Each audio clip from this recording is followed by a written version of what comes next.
Sir Arnold and Sir Alvin. Yeah, it is the job of the matchmaker, but I'm going to ask it anyway. In your opinion, when you consider fighters to be included in a fight card, which one is more important? Is it the fan base of the fighters or the fight record of the fighter? If you base it on marketing strategy, of course, and advertising, of course, the record of the fighters, I will consider the record of the fighters and the popularity of the fighters. So when it comes to matchmaking, we consider not only a good fighter, but at least this fighter will bring, a popular one, will bring also sales to the league, to the promotion. So I think it's combination of the total package. If you follow the URCC history, like a lot of our fighters here, nobody knew who they were. We had a lot of smaller leagues where they played in, and as they grew. When Mark first fought for us, he fought in URCC Baguio. Nobody knew who he was. Look, everybody knows who he is now. When Jelly first joined, nobody knew who she was. But after she beat the Chinese fighter, everyone's like, "Whoa, that's Jelly." Same with John Adahar, same with Drex, same with everybody here behind me. So, what we do is, aside from, of course, from a business standpoint, always better to get, the fighter always sells and everything, but we develop champions. All these fighters from us came from scratch, like nobody knew who they were before, now everybody knows who they are now.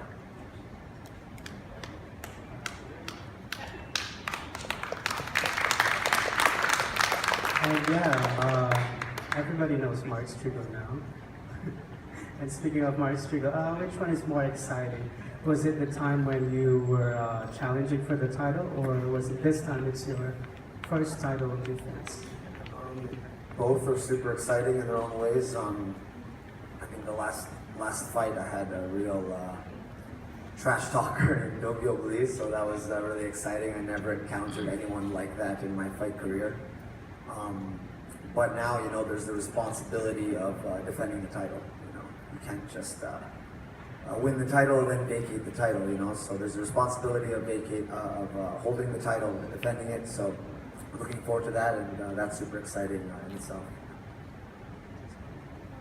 To any of the fighters, election time next month. My question is, would you accept an offer to endorse a political candidate, or would you rather stay out of politics and focus on sports? Yeah, me first. Yeah, so to anyone, I'm John Adahar. I came from a family who are into politics. Give you a short story. Before I went to MMA, my dad is actually a politician in San Pablo, Laguna. And by the time he got killed, I went home to Manila because I thought na ako yung papalit sa kanya. So I began, parang ran away. And then I started fighting in the amateur league, just like Chief Alvin said. We came from the scrap. I was fighting in the amateur leagues and just getting a certificate and a medal. So walang pera involved or anything. We just wanted to fight. So right now I'm here. And about your question, yeah, I'm going to campaign my sister, who is going to run for the third time in San Pablo, Laguna, Carla Monica Adahar, number 2 sa balota. Yeah, so my sister should pay me big. But kidding. So yeah, we're into politics, and my sister will run again as city councilor in San Pablo, Laguna. So anyone who is here in San Pablo, Laguna, yeah, vote for her, please. Just to add, his sister, Councilor Adahar, Carla Adahar, was one of the reasons why we were able to hold our own seat championships for wrestling.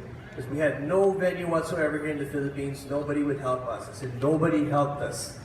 And his sister stepped up, and then we did this, and we had a Philippine record for 31 golds in the seat championships because his sister helped us. Just wanted to add that. Well, with me, I'm the deputy campaign manager of the PDP Laban and their spokesperson. So definitely, I'm campaigning for the the senatorial balls of PDP Laban.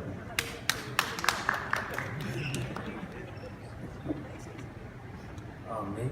Yeah, if I like the person and his values and what he stands for, yeah, I don't see why not.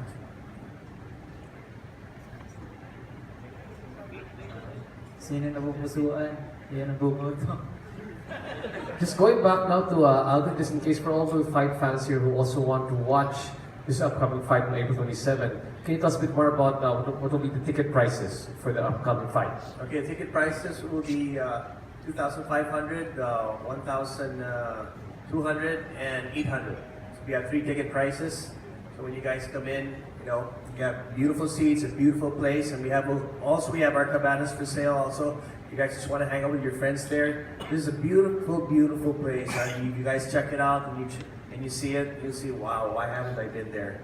And then imagine with all the fights and all the drinks and everything else. Yes, and we have all the after parties here right after. Our after parties are all going to be here right after. It's also going to be my birthday party, incidentally, that night. So drinks are on you that night, Alvin.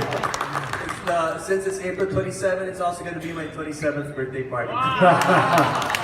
Can I ask Sir Heathcliff, during the event itself, I mean, obviously talking about the great part that will be held after that, but tell us a bit more about the party that will be held after the fight's over. What kind of party can we expect from our friends here in the Cove? We'll try to keep the level of entertainment at high quality.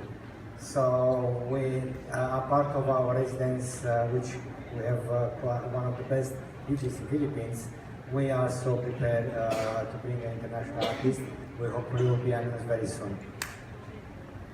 Fantastic. And at the same time, you know, Arnold Vegafria is not only a promoter for both for boxing, for MMA, but also for beauty as well, being the holder of Miss World and Mr. World franchises here in the Philippines. So, how do you, I mean, knowledgeable Mr. Vegafria of all these different, building up these franchises, I think there's a common denominator across all. How do you plan to bring URCC not just here in the Philippines, but across all of Asia? What's our first step? Like what I said, my experience is global.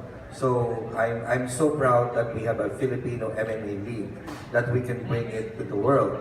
So what I've experienced, how I brought this other promotions like the boxing, the pageant, the beauty pageants, and also we're involved in basketball because of the MPBL. So I want to bring this because this is a Filipino league, and we have a very good Filipino fighters that we can, you know, expose them also to the international league. So when it comes to promotion, it's not only what I did for boxing promotion, exactly what I'm gonna do with MMA, URCC Global. So they're gonna have a lot of streaming, even the pay-per-view. So we're gonna start that for the international fight. We're gonna start the pay-per-view, the same requirements and the same strategies what we did for international boxing fights. Exactly the same.